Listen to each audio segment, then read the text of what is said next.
नमस्कार जय जगन्नाथ सांग माने केमती अच्छे आपण मैंने आशा करुच्छी आपण समस्ते सुस्थ थे मस्त थे आ निज निज काम व्यस्त थे सांग माने आज भिडटी को जमा भी स्किप न करी लास्ट पर्यंत देखंतु कारण यह भिडटी से ही महिला मानक पई जो माने घरे बसी मासकू 30 रु 40 हजार टंका रोजगार करने को चाहूँगी किंतु कौन सी भल बिजनेस आइडिया नथिबारु से माने निज काम आगु को बढ़ी पारु नाहंती। जदि आपण ए भिडटी को स्किप न करी लास्ट पर्यंत देखिदेबे ना सांग माने तो 2026 रो सुपर हिट बिजनेस आइडिया आपण को एही वीडियो रु मिली जिवो। तो वीडियोटी को जमा भी स्किप करंतुनी चलते डेरी न करिके भिडटी को स्टार्ट करिबा। घरे रही निजर स्वाधीन रोजगार आरंभ करिबा पई 2026 रे महिला मानक पई कम पुंजी विनियोग रे 5टी उत्तम और लाभदायक बिजनेस आइडिया मु नेकी आसीछि। बिजनेस आइडिया 1 घरोई टिफिन और होम कैंट्री सेवा बा होममेड टिफिन सर्विस। एही बिजनेस टी काहे की चलिबो आजिकाली कर्मजीवी महिला छात्र छात्री और बाहर रहुतिबा लोकंक पई घर तैयारी स्वास्थ्यकर खाद्यर चाहिदा बहुत अधिक। तो यही सुजोगर फायदा आपण उठेकी टिफिन सर्विस रो व्यवसाय आरंभ करि परिबे। तबे किपरि आरंभ करिवे निज रोषेई घर ही आरंभ करि परिबे। व्हाट्सएप स्विगी मिनिस किंबा स्थानीय ग्रुप माध्यम रे ऑर्डर नहीं परिबे।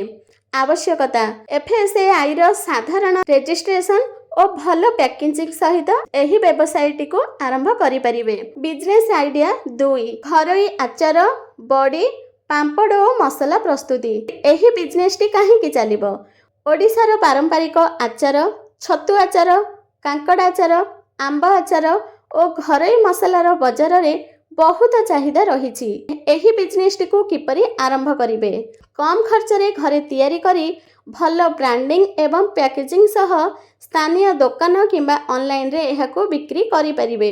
सेल्फ हेल्प ग्रुप एसएचजी बा मिशन शक्ति माध्यम रे भी सहायता मिली परिबो। आइडिया नंबर 3 हैंडक्राफ्ट पटचित्र और हैंडमेड गहना ऑनलाइन बिक्री।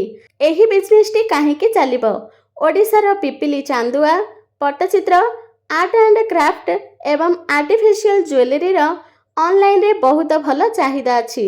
एही बिजनेस टी को आपण केमिति आरंभ करिवे इंस्टाग्राम फेसबुक मार्केट प्लेस किंबा मीशो भली प्लेटफॉर्म रे आपण को प्रस्तुत सामग्री रो फोटो और वीडियो पोस्ट करी सारा भारत रे एहाको बिक्री करि परिबे। Business idea 4 social media management और कंटेंट क्रिएशन बा डिजिटल फ्रीलांसिंग। एही बिजनेस टी काहे की चलिबो आजिकाली स्थानीय दुकान व्यवसाय और ब्रांड गुड़िक सोशल मीडिया रे निजर प्रचार पई लोक खोजुछंती।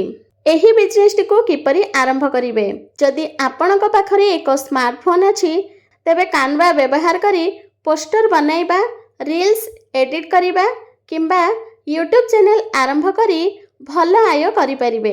आइडिया नंबर 5 घरोई छतु चाष बा मशरूम फार्मिंग।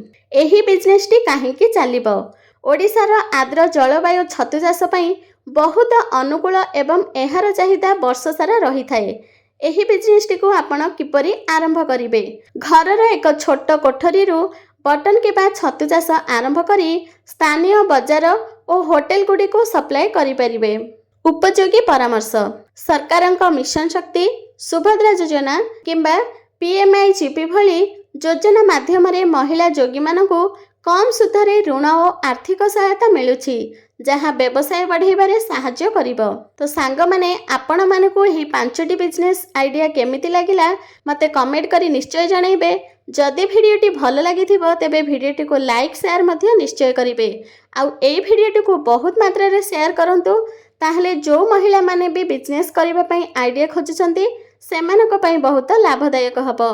भिडियोटी भल लागिथिले भिडियोटी को लाइक करिवे शेयर करिवे चैनल रे नुआ देखुथिले चैनल टी को सब्सक्राइब करि नेबे। आजि पई एतिकी पुणी देखा हबा गोटे नुआ बिजनेस आइडिया सहित। चलंतु जय जगन्नाथ।